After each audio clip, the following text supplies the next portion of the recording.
What is the new capital gains tax in Canada, and how will this affect Canadian real estate and the average Canadian? What is it? Why is it important? The impact for everyone involved, the impact on the real estate industry, and finally, I'm gonna give you my thoughts.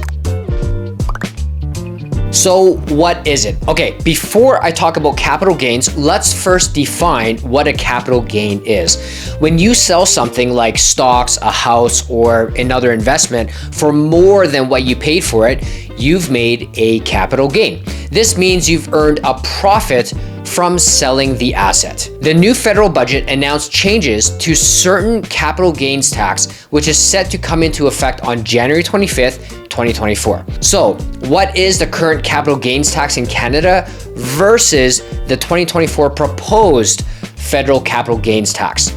The current capital gains rule is only 50% of a capital gain is taxable in Canada, and the taxable portion is added to your income for that year. Now, from the Government of Canada's website, it says Budget 2024 proposes to increase the capital gains inclusion rate from 1/2 to 2/3 for corporations and trusts, and from 1/2 to 2/3 on the portion of capital gains realized in the year that exceed $250,000 for individuals for capital gains realized on or after June 25th, 2024. So for individuals realizing up to $250,000 capital gain, 50% of that is still taxable, which is the same as before, but now anything over $250,000, 2/3 or 66% of that is taxable. For corporations and trusts where many small business owners are doing their investing in,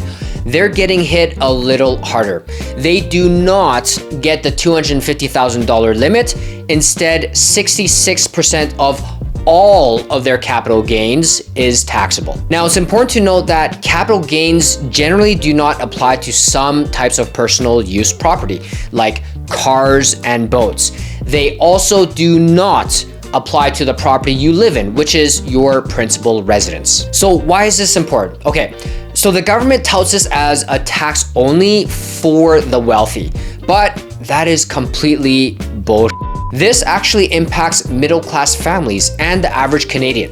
Let me explain. What happens if you inherit a family secondary home or vacation home or an income property in Canada? Now, it's not uncommon for your parents or grandparents who bought a lake cottage back in the day for like $30,000 and it's worth exponentially more today. So what are the capital gains tax on inherited property? Well, today you would have to report 50% of that capital gain up to $250,000. But after June 25th, anything over $250,000, 66% of that is taxable. If it's not a cottage, it could be a parent's home. And if they pass away, the children will be paying a higher capital gains tax on real estate. And of course, the capital gains tax on sale of property depends on the children's personal tax rate. For real estate investors who have earned hundreds of thousands of dollars in equity, they now face a question if they should sell before June 25th. Entrepreneurs like doctors, real estate agents, dentists, and lawyers, as an example, who have their own corporation may not be paying into CPP, the Canadian Pension Plan. Instead, for their retirement, they invest through their corporations. Check out this article. So this was published on April 23rd, and it says the Canadian Medical Association is asking the federal government to reconsider its proposed changes to capital gains taxation, arguing it will affect doctors' retirement savings. Kathleen Ross, the association's president, says many doctors incorporate their medical practices and invest for retirement inside their corporations. Ross argues the changes could also affect recruitment and retention of physicians in Canada. Now, you might be thinking, well, poor doctors, what a first world problem. But guys, think about this for a sec. We kind of need doctors. I don't know about the rest of Canada, but in Calgary, wait times for doctors are longer now, and there are a number of doctors who are not taking new patients. We've had so many people move to Alberta that the healthcare system is maxed out. Ultimately, not having access to medical support will decrease our quality of life. In Calgary, the city is focusing on growing the tech sector. This extra tax may deter companies from setting up their headquarters here. That could mean reduced job creation, decreased investment, lower tax revenue, economic slowdown, lack of innovation and skills development, and we will set pretty low on the international stage. So in other words, this could potentially lead to broader economic consequences, not just for our city like Calgary, but for Canada as a nation. Startups, small or big, and other business owners may want to leave the country or reconsider moving to Canada. All of this will affect the real estate market because if there are reduced amount of people investing in real estate, there may be less rental properties available, driving up prices and lowering affordability. By the way, who is pretty pissed off at this new rule? Like, how do you guys feel about it? I would love to see what people are thinking about this new federal budget. Let me know in the comments below. Okay, I'm gonna go through a few other things and then I'm gonna share my thoughts. So what else may we see as a result of the 2024 federal capital gains tax in Canada in terms of real estate? One of the things that we could see is an activity spike. We could see a surge in listings and possessions before June 25th, but in my opinion, it may not be high enough to meet Calgary's demand. Prices could stay the same versus continuing to go up. We may see more properties with legal basement suites go on sale. And looking at the last few months, those have been very rare to get. The rental market. Now, most rental properties are provided by private investors. This means that if there's less rentals available, it's going to drive up pricing. Bad for tenants, great for investors that decide to hold on to their property. Real estate flippers. Real estate flippers will see a decrease in their after-tax profit margins, which could deter them from doing a lot of flips, or they could just even quit flipping completely. Now, this is going to reduce the number of renovated homes, which, I mean, on the positive note, will keep property values lower, so it's more affordable for people. But over the long term, these properties will start becoming more appealing to builders because they will now start being more land value versus home value. Shift in investment preferences. The higher tax could see real estate investors relocating their funds to foreign real estate markets or using international tax havens to circumvent higher taxes. We could even see people moving their families outside of Canada, reducing domestic capital investment. Domestic investors, we could see fewer new real estate projects and developments. In Calgary, we're experiencing a massive boom in purpose-built rental buildings downtown, adding thousands of extra units that people can rent. What if they don't build as much, or worst case, they don't build at all?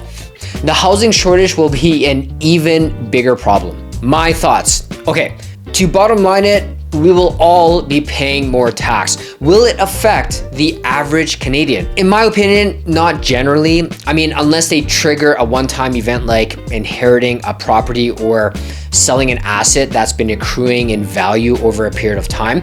Plus, when it comes to real estate, only 11% of Canadians own more property than the home that they live in. But I do believe that the changes in the 2024 Canadian federal budget to capital gains could have some unintended consequences. I'm gonna try and go big picture here. Okay, so for the real estate market, property owners have increased selling pressure. There could be reduced investment appeal, perhaps a shift in investor strategy and potentially money flowing out of the country. It could impact the rental market with higher rents and an even bigger affordability issue.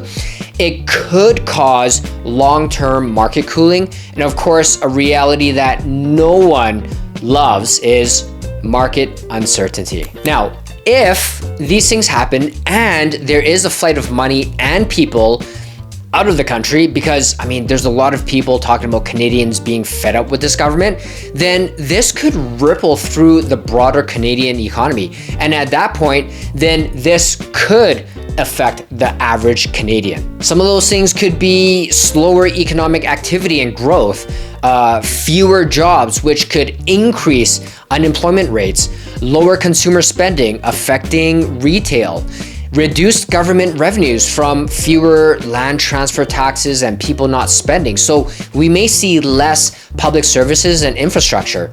Housing affordability could be worse, a decrease in skilled workers, technology, and innovation.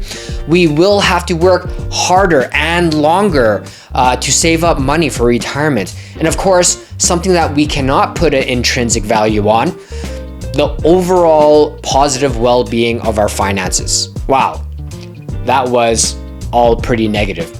But let's try and see it from the other side. If the real estate market cooled, that would bring real estate prices down and affordability would be more reasonable to the masses. Yes, government revenues could go up from this new capital gains tax in Canada, but would it be more than all the revenues that they could be losing from what I just mentioned, like fewer land transfer taxes, lower consumer spending, etc.? It could encourage long-term investments like real estate, investors holding onto property longer. I mean, that's all I can really see at this point. I mean, am I missing something, guys? Let me know in the comments below. By the way, Calgary's real estate market is on fire. This message is for those who have been thinking about selling their home themselves without a realtor because the market is so hot, right? Let me be very clear about a very important distinction. A hot market sells homes, okay? But selling them well takes skill. I'm gonna give you 3 big ideas to think about. So many real estate deals right now are falling through because the buyer cannot get mortgage financing. So my first big idea to you is, what is your strategy and the questions you're going to ask to qualify the buyer to ensure that they can actually get mortgage financing? Second big idea, what is your strategy to maximize the amount of offers you will get for your Calgary home for sale? And third, once you have those offers, what is your strategy to milk them for all they've got and maximize your sale price? If you can't answer those questions, then hire a real estate agent that can, because those skills will return you a higher price and far outshine the price you pay for a good real estate agent.